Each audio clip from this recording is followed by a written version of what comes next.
how big of a loss that is to you guys and what it means for guys like Marshawn Neal and some of these younger defensive ends? I mean, it's a lot of opportunity for Marshawn.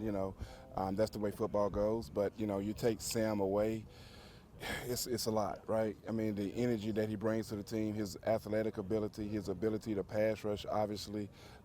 Sam was just an exciting young man, an exciting football player, in my opinion. I didn't know a lot about him until I got here, but the expectations that was placed upon him was huge.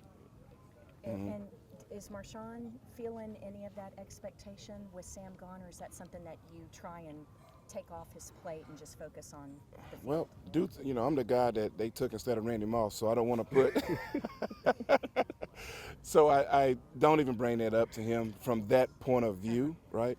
But you make sure all the guys understand about opportunities, and this is the opportunity for guys to step up and get something done, not for selfish reasons, but to help our football team out. We've heard a lot about the intention and effort that Marshawn puts in day in, day out. What's been your perspective of that? I mean, that's what we saw when we looked at him on film. He was a college football player. He's lived up to that, and so that's good. Now, we're working with him to transition to the pro game. I mean, he still works hard and all those things, but you have to step the level up. Not his preparation because he works so hard, but just knowledge and wisdom and being able to apply it, when it's game time. Is there any story or anything that stands out so far at camp about him just preparing the extra level or going the extra? Wow. Man, on our off day, had an off day whenever it was, kind of runs together on you. Marshawn calls me.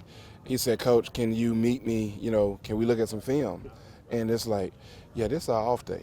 But, and I get it. You got to sleep in too. Yeah, exactly. But I was glad. I was talking to my wife, and I said, I got to get off because I got to go meet one of the guys to look at film. She's like, thought it was your off day. I'm like, well, yeah. But, when you have a guy that's as talented as he is, but understands that, okay, it takes more than what I did in college to be able to be successful at this level. And I was glad to see that. Coach, what do you enjoy about being a part of Mike McCarthy's staff? Man, I'm learning so much stuff, to be honest with you. I feel like I'm cheating the system, to be honest with you, because obviously everybody knows he's a good coach, and to be blessed and fortunate enough to be under him and learning from him. Every time he gives a talk to us, team and coaches, I'm learning something, and so that's a huge takeaway from me. He talked about in January how this is a championship program, just not a world championship program. Yeah. What is the sense of camaraderie on the staff about having a responsibility to each other and trying to get that done? I mean, the expectations to me is that's what I see. It's like, to me, no one has to police anyone, right? And I said it in a positive way. Like, as you sit and you observe practice, every single coach is locked in to helping their position be the best possible that they can be at that position.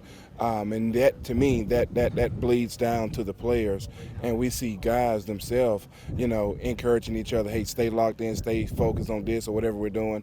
That's very encouraging. We always talk about just how, not just in the NFL, but any sports change over time. Mm-hmm. How much have you seen the NFL at your position change over time, and how much are you able to tap into your career and pour into these guys? Well, I mean, to me, it's still pass rushing. You know what I mean? It's still playing a run, stop and run, tackle the football. So I don't see that part of it changing for a long, long time. And so I just still call on the stuff that, that I did and guys before me did that I learned from, and try to, pull a piece here, pull a piece there, and put together a nice puzzle that our guys can learn from and grow from. So for as that point of view, pass rushing and tackling the football, that hasn't changed a whole lot. And there's a lot of other things that have changed about the NFL, but, tackling the football, sacking the quarterback, batting down balls, that has not changed. Was it easy for you to coach up to this level? Say it again. Was it easy for you to come to this level and coach? Because you were already doing some of that. Yeah, I was already, coaching, so that helped me a lot, right? And there's still a lot more for me to learn as far as NFL coaching. But yeah, the smaller schools, the two smaller schools that I coach at, they have been a blessing to me because it learned me how to coach, right? But of course, there's more detail at this level.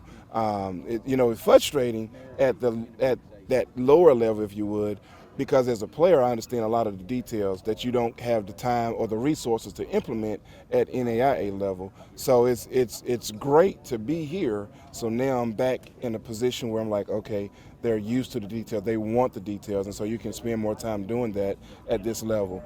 But yeah, we didn't have 5 weeks of training camp at at SAGU or Texas College. So yeah, so it's a bigger, different commitment. But as you know, I love it, man, and enjoying every minute of it.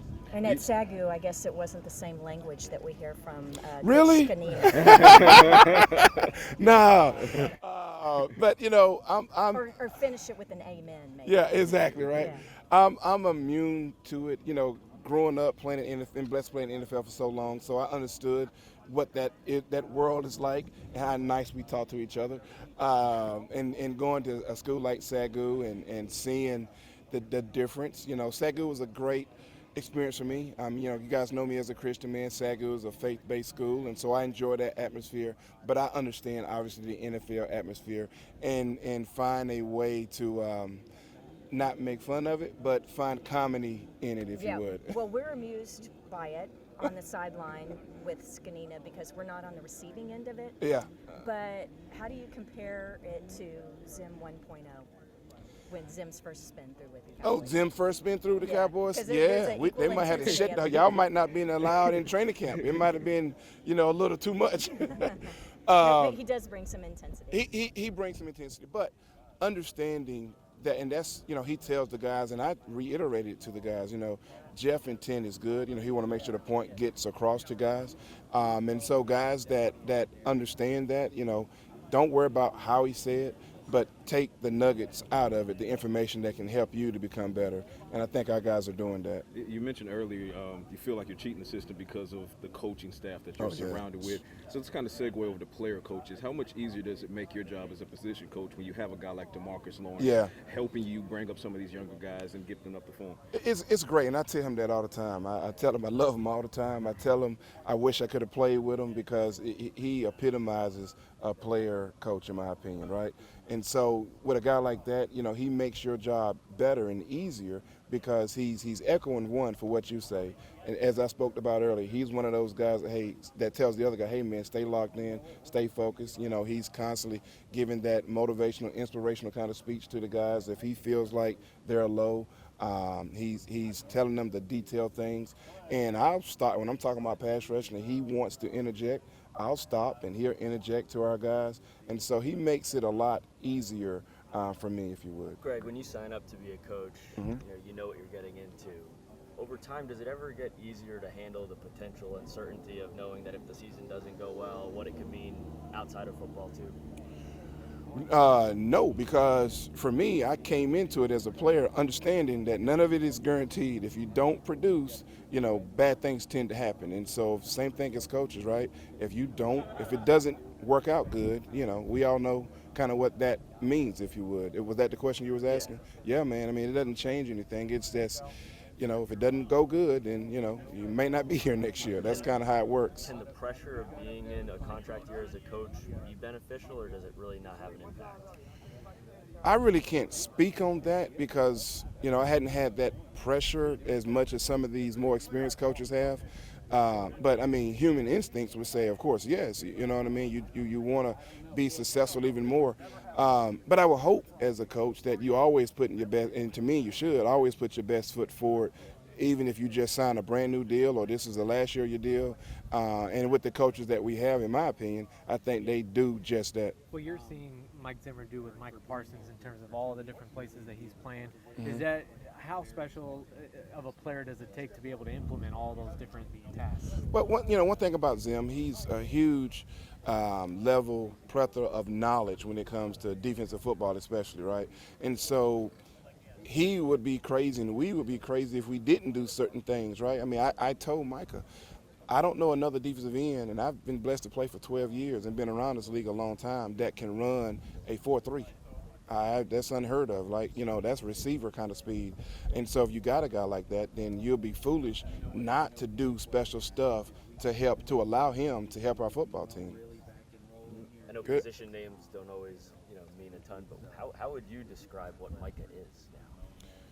Micah gave me a shirt. He gave the 3 defensive line coaches a shirt, and he got him as a lion. So maybe we'll think about something that relates to a lion. I don't know. But to me, again, he's like just one of the fastest people in the NFL, and usually those guys are receivers and DBs, but he has that speed, but strong enough to play on the defensive line. That's a hard combination to find.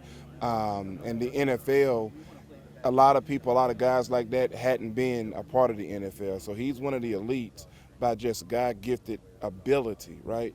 And some of the things that we're going to hopefully bring to him is going to help elevate that even more. So what do we call him? I don't know. Maybe you have a name, but I don't have one for him. Some people call him the linebacker. The linebacker? Yeah. Yeah, I call him a wizard because, I mean, you know, it's like you really can work magic because of your ability, in my opinion. He can be in a situation that normally a guy's supposed to get blocked in, but because he's so fast and he moves so quick that he finds a way to make that successful. And that's why I call him a wizard. Different than DeMarcus? I love DeMarcus, right? But I think DeMarcus 40 time is 4.5. DeMarcus is obviously a great Hall of Fame football player and my guy. And that comes to my mind. I'm like, man, I thought DeMarcus was fast when he was here, and he was and he is. But he's even faster than DeMarcus. So it does bring a whole nother element to pass rushing, man, and even playing the runs, to be honest with you. And so, yeah, you want to move him around in different places. You just don't want to sit him in front of somebody and let big guys just maul on him all day, because it'll be wasting a talented guy. Thanks. Good. Yeah, all right. Y'all